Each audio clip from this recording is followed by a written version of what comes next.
अरे जल्दी से दुकान खाली करो, 2 महीने से किराया नहीं दिया। मैंने दूसरा किराएदार ढूंढ लिया है। पर मालिक, मैं इतना सारा सामान लेकर कहाँ जाऊंगा? अरे कहीं भी जाओ, मुझे क्या, बस मेरी दुकान खाली करो। पिछले 2-3 महीनों से राजीव ने दुकान का किराया नहीं भरा था, जिस वजह से मालिक अपनी दुकान खाली करवा देता है और राजीव एक ठेले पर अपना सारा राशन का सामान लेकर अपने घर जाता है। आप राशन का सारा सामान घर में क्यों लेकर आ गए? और क्या करता पूजा, पिछले 2 महीने से सही से कमाई नहीं हो पा रही थी, जिस वजह से मैं दुकान का किराया नहीं चुका पाया और मालिक ने दुकान खाली करवा दी। कोई दूसरी दुकान भी नहीं मिल रही। सोच रहा हूँ जब तक दूसरी दुकान नहीं मिल जाती घर में ही दुकान खोल लूं। अरे बेटा, हमारा छोटा सा घर है, इस घर में तू कैसे दुकान खोलेगा? हमें रहने में परेशानी होगी, बहू भी गर्भवती है। माँ जी, कुछ दिनों की बात है, मुझे कोई परेशानी नहीं होगी। राजीव जी, आप घर में ही दुकान खोल लीजिए और सामान बेचिए, और जब आप दुकान देखने जाएंगी तो मैं घर में ही रहकर दुकान की देखभाल कर लिया करूंगी। राजीव के पास दूसरा कोई रास्ता नहीं था, इसलिए वो अपने घर में एक तरफ रसोई और एक तरफ दुकान खोल लेते हैं। और राजीव खुद भी नई दुकान की तलाश में बाहर जाता है तो वहीं आशा बीमार थी, जिस वजह से वो अपने एक छोटे से कोने में खाट पर आराम से पड़ी रहती है। और नंद राधा कॉलेज चली जाती है और पूजा अकेली घर का काम करके ग्राहकों का इंतजार में बैठी है। अरे बहू, तुमने भी घर में दुकान खोल ली, अच्छा किया। अब हमें राशन का सामान लेने के लिए ज्यादा दूर नहीं जाना पड़ेगा। आंटी जी, ये दुकान तो बस कुछ ही दिन के लिए खोली है, जब तक राजीव जी को दूसरी दुकान नहीं मिल जाती। हाँ, ये भी ठीक है, पर घर में ही दुकान खोल लेती तो ज्यादा अच्छा रहता। अच्छा चलो, अब 2 किलो चीनी दे दो जल्दी से, मेरे घर में मेहमान आए हुए हैं, और 2 पैकेट बिस्किट और 1 किलो नमकीन भी दे दो। पूजा उसे उसका सारा सामान देती है और वो औरत अपना सामान लेकर वहां से चली जाती है। अब इसी तरह कुछ दिन बीत जाते हैं और एक दिन जब पूजा खाना बना रही होती है तभी उसकी दुकान पर एक आदमी आता है और वो खांसने लगता है। अरे क्या बना रही हो? खांस खांस के सांस फूलने लगी है। मैं तो यहाँ 5 किलो आटा लेने आया था, पर लग रहा है कि मुझे अब बिना राशन लिए ही यहाँ से जाना पड़ेगा। माफ करना अंकल, भाभी खाना बना रही है। अब एक साइड रसोई है तो दूसरी तरफ दुकान, हमें भी दिक्कत हो रही है। आप बस मुझे 5 मिनट दीजिए, मैं आपका आटा देती हूँ। हाँ हाँ जल्दी दो, वरना मैं तो खांस खांस के ही मर जाऊंगा। जब तक पूजा रसोई में खाना बनाती है तब तक दूसरी राधा दुकान में आई ग्राहक संभालती है। अब इसी तरह कुछ दिन बीत जाते हैं और एक रात जब पूरा परिवार सो रहा होता है तो अचानक से उनके दरवाजे पर दस्तक होती है। अरे रात के 1 बजे कौन हो सकता है? बेटा, मैं तो कहती हूँ दरवाजा खोलने मत जा। जो भी है कुछ देर दरवाजे को पीट कर चला जाएगा। हमारे कोई रिश्तेदार इतनी रात को नहीं आते, और कोई आता भी है तो फोन करता है। पता नहीं कौन है ये जो इतनी जोर से दरवाजा पीट रहा है। एक तो जब से घर में राशन की दुकान खोली है तब से मैं सही से सो भी नहीं पाती। पैर फैलाकर सोने की भी जगह नहीं है, ऊपर से पता नहीं इतनी रात को कौन आ गया नींद हराम करने के लिए।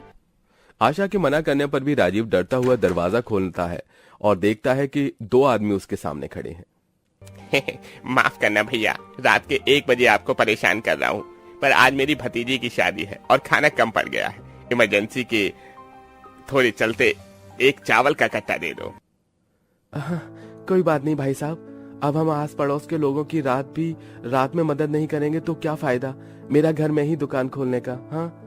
रात के 1 बजे राजीव दुकान से ग्राहकों को 1 आटे का कट्टा देता है। ये देख आशा और राधा राजीव से कहती हैं, हमारे आस पड़ोस के लोग तो हमें रात में भी चैन से सोने नहीं देते। ये तो मजबूरी थी हमारी, जिस वजह से हमने घर में दुकान खोली, और ये लोग रात के 1 बजे आकर राशन मांग रहे हैं। हाँ भैया, अब तो आप बस जल्दी से दुकान देख ही लो। वैसे भी कुछ दिनों बाद मेरे कॉलेज के एग्जाम शुरू हो जाएंगे तो मैं घर में रहकर दुकान नहीं संभाल पाऊंगी। अपने घर वालों को परेशान देख राजीव और परेशान हो जाता है और अगली सुबह 5 बजे उठकर ही दुकान ढूंढने के लिए घर से निकल जाता है। और राधा भी कॉलेज चली जाती है, जिस वजह से अकेली गर्भवती पूजा दुकान नहीं संभाल पाती। वो जैसे ही रसोई में खाना बनाने बैठती है तो कोई ना कोई आ जाता है राशन लेने, तो उसे बार बार उठकर सामान देना पड़ता है और इसी बीच उसका खाना जल जाता है। पूजा बहू, कुछ जलने की बदबू आ रही है, लगता है तेरा खाना जल गया। थोड़ा सा टाइम देना आप लोग, मैं बस 5 मिनट में आती हूँ, चूल्हे पर खाना रखा है। दुकान के बाहर ग्राहकों को छोड़ पूजा भागते हुए रसोई में जाती है और खाना चूल्हे से उतारकर खुद से कहती है, मैं अकेली क्या क्या करूं? एक तरफ रसोई है तो दूसरी तरफ दुकान पर ग्राहकों को देखती हूँ तो रसोई में खाना जल जाता है, और अगर रसोई संभालती हूँ तो ग्राहक चले जाते हैं। परेशान पूजा खाना उतारकर बाहर ग्राहक को संभालती है और अपनी परेशानियों से निजात पाने के लिए घर के बाहर चूल्हा बना लेती है और साथ में थोड़ा राशन बाहर भी रख लेती है ताकि उसे आसानी हो, और दोबारा से दोपहर का खाना बनाने लगती है। पर अब भी उसकी परेशानियां खत्म नहीं होती। अरे बहू, तुमने ये सही किया, दुकान के बाहर ही चूल्हा बना लिया। अब तुम दुकान भी संभाल पाओगी और खाना भी बना पाओगी। अच्छा, अब जल्दी से मुझे 5 किलो दाल दे दो। अरे दाल तो अंदर रखी है, मैं अंदर से लेकर आती हूँ, आप थोड़ी देर रुकना। अब जैसे ही पूजा दाल देने के लिए दुकान के अंदर जाती है, इसी बीच कुत्ता आकर खाने में मुंह मार देता है। पूजा कैसे ही बाहर आती है तो कुत्ते को भगाती है। भाग भाग, हे भगवान, अब क्या करूं? सारा खाना झूठा कर दिया इस महेश कुत्ते ने। बहू, ये खाना अब तक खाने लायक नहीं रहा, तुम्हें दोबारा से बनाना होगा। मैं तो कहती हूँ दुकान बंद करके कुछ देर के लिए रसोई में बैठकर खाना बना लो, उसके बाद दुकान खोल लेना। क्या करूँ आंटी, अकेली हूँ। ननंद कॉलेज गई है और आप तो जानती हैं कि मेरी सास कितनी बीमार है। पर आप शायद सही कह रही हैं। वैसे रोटी तो मैंने बना ली, बस सब्जी रहती है बनाने को, अब अंदर जाकर ही बनाना पड़ेगा। पूजा बात कर ही रही होती है कि तभी गाय आकर उसकी बनाई हुई रोटी भी मुंह में दबाकर ले जाती है। ये सब देखकर पूजा अपना सिर पकड़कर बैठ जाती है, और शाम को जब राजीव घर आता है तो पूजा सारी परेशानी अपने पति को बताती है। मैं समझ रहा हूँ पूजा, तुम्हें बहुत परेशानी हो रही है, बस कुछ दिन की और बात है, मैं दुकान देख रहा हूँ। भैया जल्दी देखो, मैं तो कहती हूँ जहाँ आपको छोटी दुकान मिलती है वहीं अपनी दुकान शिफ्ट कर लो। घर में बिल्कुल भी जगह नहीं है, न खाने की जगह है न सोने की जगह। मेरे कपड़े भी नहीं मिलते, मैं कई बार कॉलेज के लिए भी लेट हो जाती हूँ, और घर में रहकर भाभी की भी मदद नहीं कर पा रही। आखिर मेरे एग्जाम तो चल रहे हैं कॉलेज के। हाँ बेटा, अब तो मुझे भी दिक्कत होती है। कई बार तो मैं भी दुकान संभालने की कोशिश करती हूँ, पर बार बार ग्राहक आते रहते हैं, और तू तो जानता है मैं इतना चल फिर नहीं सकती। अपने घर वालों को परेशान देख राजीव भी परेशान हो जाता है। अब इसी तरह कुछ दिन बीत जाते हैं, और एक दिन पूजा परेशान होकर राशन की दुकान बंद है का बोर्ड लगा देती है और घर में रहकर काम करती है और अपनी सास की सेवा करती है। और उस दिन राजीव घर जल्दी आता है और अपने घर वालों को खुशखबरी देता है। अरे पूजा, तुमने दुकान क्यों बंद कर रखी है? दुकान खोलो, आखिर इसी दुकान की कमाई से तो मुझे एक नई छोटी सी दुकान मिली है। तुम जानती हो वहाँ मेरी इकलौती राशन की दुकान होगी। मुझे उम्मीद है वहाँ मेरी अच्छी कमाई होगी, इसलिए एक दिन की और परेशानी झेल लो। अपने पति की बात सुनकर पूजा के चेहरे पर खुशी आ जाती है और वो दुकान बंद है का बोर्ड हटा देती है और अपने पति और नंद के साथ बैठ जाती है और सब लोग खाना खाते हुए बातें करते हैं। आखिर भगवान ने हमारी सुन ली, ये तो बहुत अच्छी खबर सुनाई भैया आपने। सही कह रही हो राधा तुम, और जानती हो वहाँ का किराया भी बहुत कम है। अब मुझे लग रहा है कि मैं उस छोटी सी दुकान में अच्छे से कमाई कर पाऊंगा और घर चला पाऊंगा। बस आज की बात है, उसके बाद कोई परेशानी नहीं होगी। सही बोला आपने, बस एक दिन की बात है, उसके बाद हमारी अलग दुकान होगी, फिर हम पहले की तरह ही आराम से रह पाएंगे। वो सब तो ठीक है पूजा, पर मैं घर नहीं जा पाऊंगा। दोपहर को तुम सुबह ही मेरे लिए खाना बना देना, दुकान यहाँ से दूर है, सुबह खोलूंगा तो सीधा रात को ही दुकान बंद करके घर आ पाऊंगा। कोई बात नहीं भैया, अभी जो हम परेशानी झेल रहे हैं ये परेशानी तो उससे अच्छी है। इस तरह रात को ही राजीव अपने घर से राशन का सारा सामान अपनी नई दुकान में शिफ्ट करता है। वो एक पक्का इलाका था जहां उसकी दुकान अच्छी चलती है, और बहुत जल्द वो अपने पुरानी दुकान के मालिक को भी दुकान का किराया दे देता है और छोटी सी दुकान में अच्छे से अपनी दुकान करके अपना परिवार चलाता है। बच्चों तुम लोग ठीक तो हो ना? किसी को चोट तो नहीं लगी? और पूनम तुम भी ठीक तो हो ना? कितना हाफ रही हो तुम? बैठो, मैं तुम्हारे लिए पानी लेकर आती हूँ। हाँ, ये तो भगवान का लाख लाख शुक्र है कि चिंकी की आंख खुल गई और उसने हमें जगा दिया, वरना आज तो उस ट्रेन के नीचे आकर हम लोग तो मर ही जाते। शुभ शुभ बोलो, लेकिन ऐसा कब तक चलेगा? हर दिन डर डर के हम लोग इस रेलवे टनल के अंदर जी रहे हैं। जब भी आंख लगती है तो एकदम घबरा कर उठ जाती हूँ कि कभी ट्रेन आ ना जाए। हमारे पति हमारे साथ होते तो कितना अच्छा होता ना। जाने ये लोग कब आएंगे और कब हमें इस नर्क से निकालेंगे। पांचों बहुएं, जिसमें से पूनम 6 महीने की गर्भवती थी, वहीं बाकी चारों बहुएं अपनी बेटियों के साथ आखिरकार क्यों इस रेलवे टनल के अंदर रह रही थी? आखिरकार इनके साथ क्या हुआ था? ये लोग बेघर होकर यहाँ इस रेलवे टनल के अंदर रह रही थी। आइए इनकी इस दुख भरी कहानी को जानने के लिए हम इस कहानी में थोड़ा पीछे चलते हैं। नहीं पिताजी, हमें घर से मत निकालिए, हम पर तरस खाइए। हम आपकी बहुएं हैं, हम इस ठंड में कहाँ जाएंगे? बहुत हो गया, अरे बहुत बर्दाश्त कर लिया मैंने तुम पांचों को। पहले बड़ी बहू ने बेटी को जन्म दिया और फिर छोटी बहू ने, और अब तीसरी बहू पेट से है। ये पांचों तो सगी बहनें हैं। जब दो बहनों ने बेटियों को जन्म दिया है तो बाकी की बहुएं भी तो बेटियां ही को जन्म देंगी। बस अब मैं और पोतियों की शक्ल नहीं देख सकता। निकल जाओ मेरे घर से। माँ जी, अब आप ही समझाइए ना पिताजी को, बाहर कितनी ठंड है। ऐसी हालत में हम लोग कहाँ जाएंगे? कम से कम हम पर न सही इन दो मासूम बच्चियों और पूनम की हालत पर तो तरस खाइए। भगवान से डरिए आप, जो कर रहे हैं वो ठीक नहीं है। जब हमारे बेटे शहर से वापस आएंगे तो हम उन्हें क्या जवाब देंगे? तुम अपना मुंह बंद करो, मेरे बैठे हैं, मैं खुद उन्हें संभाल लूंगा। और तुम पांचों अभी तक नहीं गई? हाँ, जल्दी से अपना बोरिया बिस्तर बांधो और निकल जाओ यहाँ से। अपनी दकियानूसी सोच के चलते सुरेंद्र अपनी पांचों बहू और दोनों पोतियों को घर से कड़कड़ाती ठंड में धक्के मारकर बाहर निकाल देता है, जिसके बाद अब वो सभी ठंड से कांपती हुई पूरे गांव में इधर से उधर भटकने लगती हैं और चलते चलते एक रेलवे टनल के पास पहुंच जाती हैं। ठंड हद से ज्यादा बढ़ चुकी थी, जिसके चलते अब किसी से भी कदम आगे नहीं बढ़ाए जा रहे थे। माँ, चाची बहुत ठंड लग रही है, अब बहुत चला नहीं जा रहा। ठंड तो हम सभी को लग रही है। पूनम की हालत भी काफी खराब हो गई है, लेकिन हम जाए कहाँ? इतनी रात में हमें कौन सहारा देगा?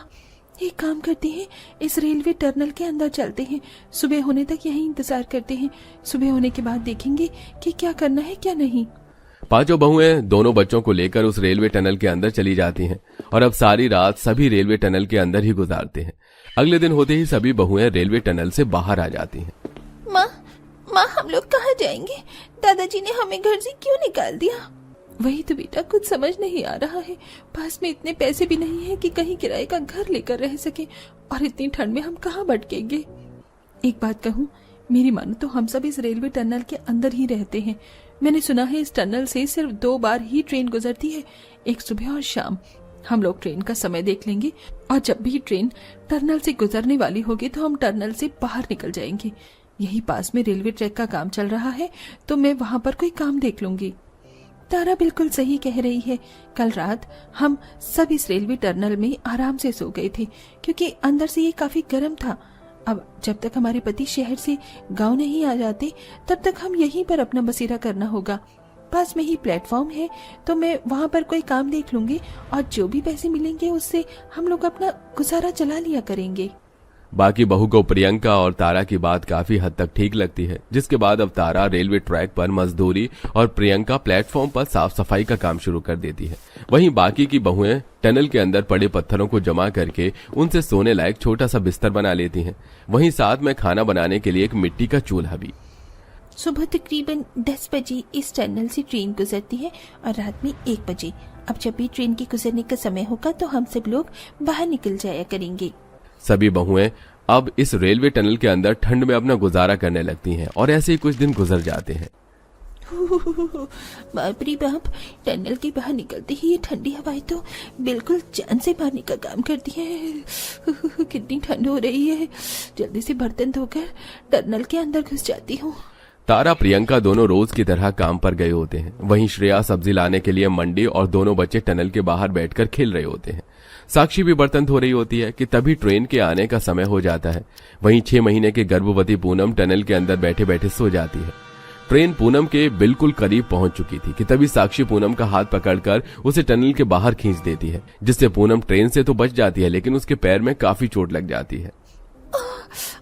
मेरा पैर, मुझे माफ कर देना पूनम। अगर मैं तुम्हें बाहर नहीं निकालती तो कुछ भी हो सकता था। तुम यहाँ बैठो, मैं जल्दी से हल्दी का लेप बना लेती हूँ। इस रेलवे टनल के अंदर रहकर सभी बहुएं ठंड से तो बच गई थी, लेकिन आए दिन उन्हें किसी न किसी परेशानी का सामना करना पड़ता था। रात बहुत हो चुकी थी और अब फिर से एक बार और टनल से ट्रेन गुजरने का समय हो गया था। सभी लोग गहरी नींद में सो रहे होते हैं कि तभी अचानक चिंकी की आंख खुलती है। ये टनल के अंदर गोल गोल से क्या चमक रहा है? मम्मी उठो ना मम्मी, देखो वो क्या है? चिंकी के उठाने पर प्रियंका जैसे ही उठती है तो काफी घबरा जाती है। हे भगवान, ये तो ट्रेन के आने का समय हो गया है। उठो जल्दी से, सब उठो, हमें टनल से बाहर निकलना होगा। प्रियंका जल्दी सभी को उठाती है और अब सब लोग टनल से बाहर निकल जाते हैं। इस टनल के अंदर रहकर सभी बहुओं और उनके बच्चों को आए दिन अपनी जान पर खेलना पड़ता था। ऐसे ही एक दिन तीसरी बार मिट्टी का चूल्हा बनाया था, लेकिन जब भी ये ट्रेन गुजरती है तो इस मिट्टी के चूल्हे को तोड़कर चली जाती है। अब हम क्या करें, बाहर भी तो चूल्हा नहीं बना सकते। एक काम करते हैं, पत्थर का चूल्हा बना लेते हैं। आसपास बड़े पत्थरों का चूल्हा बनाकर उस पर खाना बनाएंगे, और ये टूट भी गए तो बनाने में भी आसानी होगी। मिट्टी का चूल्हा सूखने में भी समय लेता है, लेकिन इसमें कोई भी समय नहीं लगेगा। ऐसे ही काफी दिन गुजर जाते हैं। आज इस रेलवे टनल से ट्रेन तो गुजरती है, लेकिन ये ट्रेन टनल से बाहर निकलने के बजाय टनल में ही रह जाती है। बहुत डर लग रही है। चाची, ये ट्रेन यहाँ रुक क्यों गई, जा क्यों नहीं रही? बेटा, आगे ट्रैक टूटा हुआ है, इसलिए जब तक ट्रैक बनेगा तो ये ट्रेन यहीं पर रुकी रहेगी। सभी बहू इसी तरह परेशानी में रह रही थी और ऐसे ही काफी समय गुजर जाता है। प्रियंका हर रोज की तरह प्लेटफॉर्म पर साफ सफाई का काम कर रही होती है कि तभी उस प्लेटफॉर्म पर एक ट्रेन आकर रुकती है। इस ट्रेन में से कोई और नहीं बल्कि उन सभी बहुओं के पति निकलते हैं जो शहर से काम करके थोड़े दिनों के लिए गाँव आए होते हैं। जैसे ही अपनी पत्नी प्रियंका को यूं प्लेटफॉर्म पर साफ सफाई का काम करता देखता है तो भागता हुआ वो उसके पास जाता है।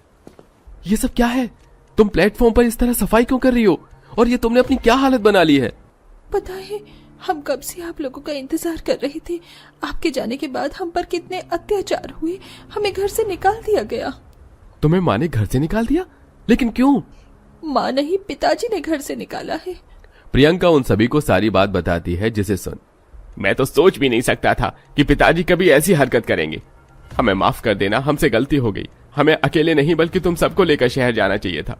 कहाँ है वो सब? जल्दी से हमें उनके पास ले चलो। प्रियंका जैसे ही उन सभी को टनल के पास ले जाती है और वो सब जैसे ही अपने बच्चों और अपनी पत्नियों की हालत देखते हैं तो सभी की आंखों में आंसू आ जाते हैं और वो सब अपने माता पिता से मिले बगैर ही अपनी पत्नी और बच्चों को लेकर ट्रेन से सीधा शहर आ जाते हैं और अब पांचों बहुएं अपने बच्चों और पतियों के साथ हंसी खुशी शहर में रहती हैं।